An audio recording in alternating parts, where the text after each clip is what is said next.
শুধু দর্শক বন্ধু, আপনারা দেখছেন একে নিউজ বাংলা। পশ্চিমবঙ্গে বেশ কিছু আলেম সমাজ তারা বলছেন যে বিজেপি থেকে বাঁচতে তৃণমূলকে ভোট দিতে হবে।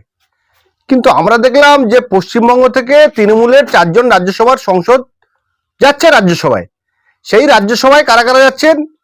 আরএসএস এর কর্মী মেনকা স্বামীজি, আরেকজনকে বাবুল সুপ্রিয়, যার হাতে লেগে রয়েছে আসানসোলের ইমাম সাহেবের ছেলের রক্ত। আরো দুজনকে যাচ্ছেন, একজন অভিনেত্রী কোয়েল মল্লিক আর পুলিশ কমিশনার রাজীব কুমার। বারবার বিরোধীরা বলে এসছে যে তৃণমূল আর পুলিশ প্রশাসন মিলেমিশে একাকার। সেটা যে কতটা সত্য সেটাই রাজীব কুমার রাজ্যসভায় গিয়ে প্রমাণ করে দিয়েছেন। আমরা এই সমস্ত বিষয়ে আলোচনা করব। আমাদের সঙ্গে রয়েছেন মানবাধিকার কর্মী হোসেন গাজী মহাশয়। আজকে অবাক হয়ে গেছি, যারা এতদিন বারবার বলেছিল যে আমরা মুসলমানদের মুখ, আমরা ভ্রাতৃত্ব চাই, আমরা মিলনপ্রীতি চাই। আজকে তাদের কত সুন্দর একটা দ্বিচারিতা, কি সুন্দর একটা পরিকল্পনা, যারা জাতি হিংসা করছে এবং ধর্মীয় নিয়ে রাজনীতির সঙ্গে মিশিয়ে দিয়ে মানুষের মধ্যে বিষ ঢেলে দিয়েছে। সেই রাজনৈতিক দলের নাম একদিকে যেমন বিজেপি, আর একদিকে বাংলা থেকে তৈরি হচ্ছে স্বৈরাচারী তৃণমূল।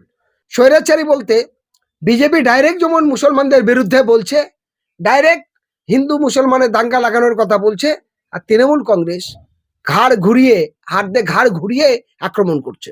ফলে দুটো জিনিস আলাদা।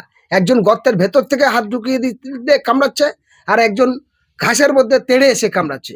ফলে দুজনেই বিষাক্ত জিনিস। এই বিষাক্ত নিয়ে আপনি গোটা বাংলার মানুষের কাছে বলতে চাই যে 4 জন রাজ্যসভার সাংসদ হিসেবে ইতিপূর্বে নাম এসেছে। সেই 4 জনের মধ্যে 3 জন তো রাজনীতির বোঝে না। যে 3 জন আছে, রাজীব কুমার বা কোয়েল মল্লিক আরেকজন, তারা রাজনীতির বোঝে না। আরেকজন যে আছে আপনার বাবুল সুপ্রিয়া, যে বাবুল সুপ্রিয়ার নেতৃত্বে পশ্চিমবঙ্গের প্রখ্যাত আলেম এবং সিনিয়র মোস্ট একজন ধর্মীয় গুরু মৌলানা রশিদ সাহেব, তানার ছেলে একজন কলেজের স্টুডেন্ট, প্রকাশ্য দিনের বেলা রামনবমীর মিছিলে সকাল 10টায় প্রকাশ্য তরল ঢুকে খুন করলে বাবুল সুপ্রিয়ার নেতৃত্বে। কিন্তু ইমাম রশিদি সাহেব সেদিন যদি ধৈর্য না রাখতেন, ইমাম রশিদি সাহেব যদি সোশ্যাল মিডিয়ার সামনে হাত জোড় করে দেশবাসীকে না রুখতেন, সেদিন বাংলা রক্তের গঙ্গা বয়ে যেত। তাহলে বাবুল সুপ্রিয়া, যে বাবুল সুপ্রিয়ার এত বড় সাম্প্রদায়িক দাঙ্গার আছে অভিযোগ, কিন্তু সেই বাবুল সুপ্রিয়াকে পশ্চিমবঙ্গ সরকার গ্রেপ্তারের কোনো ব্যবস্থা করলেন না। কিন্তু না করে কি করলো, উল্টে বাবুল সুপ্রিয়ার জায়গাটা ক্লিয়ার করলেন। সেই বিজেপি থেকে আবার তৃণমূলে নিলেন, তাকে মন্ত্রিত্ব করলেন, এখন তাকে আবার রাজ্যসভার সাংসদ করছে। ফলে এটা বাংলার মানুষের কাছে একটা প্রতারণা নয়? বাংলার হিন্দু মুসলমান দলিত আদিবাসীর কাছে একটা ধোঁকাবাজি নয়? মানে আজকে যে বিজেপি, আজকে যে খুনি, কালকে সে তৃণমূলে গেলে পরিশুদ্ধ হয়ে যাচ্ছে, পবিত্র হয়ে যাচ্ছে। আবার যে আজকে তৃণমূলের চোর, সে কালকে বিজেপি গেলে ধোয়া তুলসী পাতা হয়ে যাচ্ছে। ফলে এই দুটো জিনিসের মধ্যে কি, এই দুজন কে কার সঙ্গে প্রেম ভালোবাসা করে, এদের রাজনৈতিক পরকীয়াটা, মানুষ বলে ছেলে মেয়ে আর মেয়ের মধ্যে পরকীয়া হয়, প্রেম ভালোবাসা হয়, কিন্তু তৃণমূল আর বিজেপির মধ্যে যে পরকীয়া আছে, তৃণমূল আর বিজেপির মধ্যে যে ভাব ভালোবাসার প্রেম ভালোবাসা আছে, যা তরুণ তুর্কি যুবক যুবতীদের হার মানিয়ে দেবে। এটা তো সারা বিশ্বের মানুষ তা জানে। কারণ ওদের হলো পদ্ম ফুল আর এদের হলো ঘাস ফুল, সেই জন্য একে অপরের পরকীয়াটা চলে। বাংলার মানুষ ক্ষুধার্ত, বাংলার মানুষের কর্মস্থান নেই, এই বাংলা থেকে বাইরে গিয়ে তাদের প্রাণ যাচ্ছে। এই বাংলার মানুষ কর্মস্থানের জায়গা নেই, চাকরি নেই, সেই ব্যবস্থা ভালো নেই, মিড ডে মিলের খাবারের ব্যবস্থা নেই, আনএডেড মাদ্রাসার অবস্থা তাই, আশা দিদিমণিদের অবস্থা তাই, সর্বস্তরে কৃষক শ্রমিক ক্ষেত মজুরি সবার ক্ষেত্রে দিন মজদুরি মানুষের এই ভয়াবহ বিপদ। এটা নিয়ে আমরা বারবার বলেছি, কিন্তু তারপরে কি দেখা গেল, এখন অনেক দিন পরে আমাদের সেই কথাটা তারা কার্যকরীর জন্য রাস্তায় নেমেছে। কিন্তু এটার পেছনে একটা বড় অনেক রহস্য আছে। সিনেমা চলচ্চিত্রর মতো এটা একটা ভয়ঙ্করী বিপদ দেখা যাচ্ছে। কি বিপদ? মমতা ব্যানার্জি ধর্ণা দিচ্ছে, কিন্তু মমতা ব্যানার্জি একবার বলছে না আমি রাজ্যের স্বরাষ্ট্রমন্ত্রী, আমি মুখ্যমন্ত্রী, আমি স্বাস্থ্যমন্ত্রী, 12টা দপ্তরের মন্ত্রিত্ব সামলাচ্ছি, আমি রাজ্যের সর্বময় কর্তা। আমার কাজ হলো তাহলে একটাই, যে আমি একটা কাজ করি, যে বাংলার সব মানুষের কাছে বলার, আপনারা এনআরসি এনপিআর সিএ এসআইআর নিয়ে যে বক্তব্য আমার, সেই বক্তব্যের জায়গায় যে সমস্ত বিএলআর গুলো তিনি নিয়োগ করেছেন, সেই বিএলআরদেরকে তিনি বলছেন না যে তোমরা গণ ইস্তফা দাও। সেটা বলছে না। কেন বলছে না? কারণ দিদিমণি এসআইআর চালু করেছিল কে? আপনার মোদী সরকার। আর তার সাপোর্ট দিয়েছে কে? তার নাম হলো আপনার আমাদের দিদি 95 লক্ষ কর্মী নিয়োগ করেছে, কিন্তু তিনি একবারও বলছেন না যে আমার বাংলার 60 লক্ষ মানুষকে বৈধ ভোটারকে অবৈধ কেন করা হবে। আজকের ভাবুন, পশ্চিমবঙ্গের একজন মাইনরিটি ডিপার্টমেন্টের চেয়ারম্যান ছিলেন, প্রাক্তন জজ সাহেব, একজন সিনিয়র মোস্ট লিডার, যে সরকারি বেতন পায় এবং ইন্টারন্যাশনাল পাসপোর্টে 4 বার হজ করে এসেছেন, আলহাজ জজ সাহেব ইমতাজ আলী শাহ, তার নাকি নাম নেই। অবাক ব্যাপার। তাহলে মমতা ব্যানার্জি বলুক যে বিজেপি ওনাকে টানতে চেয়েছিল, আপনাকে রাজ্যপাল করবো, আপনি আমাদের দলে আসুন, সেই বিজেপি কৈফিয়ত দিক। গেল তাহলে বিজেপি তৃণমূল দুজনেই দোষ। আবার পশ্চিমবঙ্গের রাজ্যের ভাইস প্রেসিডেন্ট, সর্বভারতীয় নয়, সারা বিশ্বের 8টা দেশ থেকে ইন্টারন্যাশনাল পাসপোর্টে ঘুরে এসছেন, পশ্চিমবঙ্গে 40 বছর তিনি শিক্ষকতা করলেন, সেই আলহাজ মাস্টার কৌশর আলী সাহেব, তার নাম নেই। ফলে বেছে বেছে মুসলমানদের পরিকল্পনা করা হচ্ছে না। তারপরেও কিছু গাঁজাখোর মদখোর আছে, দাড়িওয়ালা টুপিওয়ালা দেখিয়ে বলে আমরা বিজেপি করি, বিজেপি সংখ্যালঘু মোর্চা। ফলে কিছু গাঁজাখোর মাতাল তারা থাকে, তারা জানে গাঁজাটা খেলে নেশা হবে, মদ খেলে নেশা হবে, তারপরে সেই দল করবে। আর যারা বলছে যে আমরা বিজেপিকে ঠেকাতে তৃণমূলটা দরকার, আমি বলবো 100% ভুল, 100% ভুল। কারণ আমরা জানি গাঁজা খেলেও নেশা হবে, আর চুল্লু খেলেও নেশা হবে, মদ খেলেও নেশা হবে। ইংলিশ আর বাংলা দুটো কেউ আলাদা নয়। টাকা 10 টাকার নোটও টাকা, আর 10 টাকার কয়েনও টাকা, 50 টাকার নোটও টাকা, 50 টাকার কয়েনও টাকা। ফলে টাকার মধ্যে কোনো আলাদা হয় না, টাকাটা চলে। ফলে তৃণমূল আর বিজেপি ঘাসফুল আর জোড়া ফুলের মধ্যে কোনো তফাৎ নেই, এরা একসঙ্গে। আজকে 20 বছর ধরে বিজেপি আর তৃণমূল একসঙ্গে ঘর সংসার করলো, এবং 1998 সালে মমতা ব্যানার্জি যখন কংগ্রেস ছাড়ে, তখন বিজেপির নেতৃত্বে তৃণমূল তৈরি হয়। দিল্লিতে অটল বিহারী বাজপেয়ী, লালকৃষ্ণ আদবানি, মুরলী মনোহর যোশী সহ একাধিক বিজেপির নেতাদের সঙ্গে গোপন বৈঠক হয়। তারপর 1998 সালে সোমেন মিত্রের বিরুদ্ধে বিদ্রোহ ঘোষণা হয়।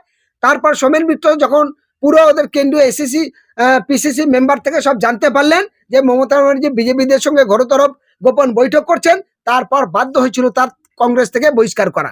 পরে যখন বহিষ্কার করলো, তখন তৃণমূলের নেতৃত্বে 10টা সিম্বল নিয়ে গেলেন অজিত পাজা এবং এরা বেশ কয়েকজন মিলে।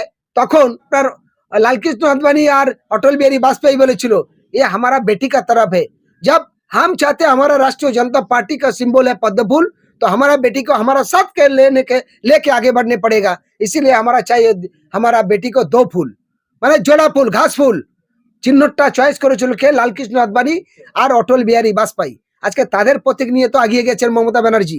সেই জন্য করে দীর্ঘদিন ধরে তাদের জোটে ছিল। তারপরে জোটে থাকার পরে এখনো পর্যন্ত আপনারা দেখেছেন, কিছুদিন আগে পাকিস্তানের নাম করে কাশ্মীরের একটা বলে পেহেলকা হামলা, উমুক হচ্ছে তুমুক হচ্ছে, সারা দেশে ঘুরতে হবে। পশ্চিমবঙ্গ থেকে নাম এসেছিল কার?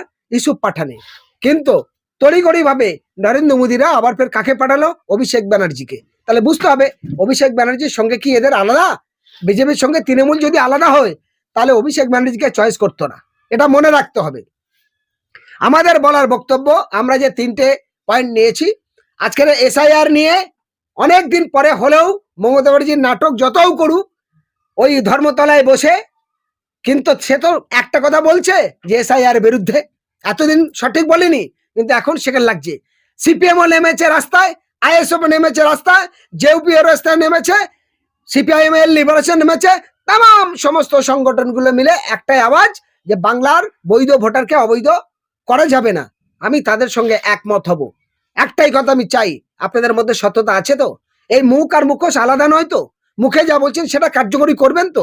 যদি তাই করেন, তাহলে আপনাদের কাছে বিনয়ের সঙ্গে আবেদন, আপনারা বলুন যে অবাধ সুষ্ঠু নির্বাচন, আমার দেশ সংবিধান আমাদের অধিকার দিয়েছে অবাধ সুষ্ঠু নির্বাচন করার জন্য। একটা মানুষ স্বাধীন দেশে পরাধীন হয়ে কেন থাকবে?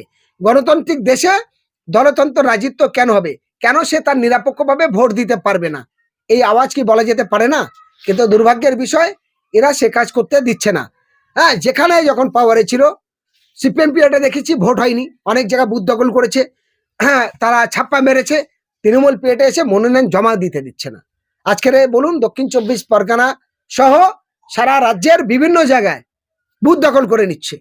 মনোনয়ন জমা দিতে দেয় না, কেন এই দ্বিচারিতা? 15 বছর তৃণমূল কংগ্রেস বলছে আমি লক্ষ্মীর ভাড় দিয়েছি, আমি যুবশ্রী, কন্যাশ্রী ইত্যাদি ইত্যাদি দিয়েছি। বলছে হ্যাঁ, শরীর খারাপ হলে পাবে কি স্বাস্থ্য সাথী, বেকার হলে পাবে কি সবুজ সাথী, হ্যাঁ বেকার ভাতা, আর যখন কাজ চাইবে তখন পদে লাথি মারা। এটা কেমন জিনিস? তাহলে এই দ্বিচারিতার পেছনে কি? হ্যাঁ, এটার মধ্যে বলতে গেলে খুব খারাপ জিনিস। সামনে ঢাকা পেছনে ফাঁকা, এই জিনিস চলবে না। এই নাটকটা তৃণমূলের মধ্যে আছে।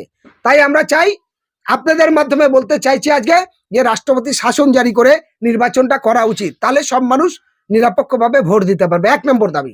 2 নম্বর দাবি, আমরা চেয়েছি এখনো পর্যন্ত যে কেন্দ্র সরকারের এবং রাজ্য সরকারের যে দ্বিচারিতা, তার বিরুদ্ধে সমস্ত রাজনৈতিক দল, বিরোধী যারা আছে, আইএসএফ, বামফ্রন্ট, জনতা উন্নয়ন পার্টি, হ্যাঁ জাতীয় উন্নয়ন পার্টি, আদার সমস্ত সবাই একসঙ্গে মহা জোট করে আগাক।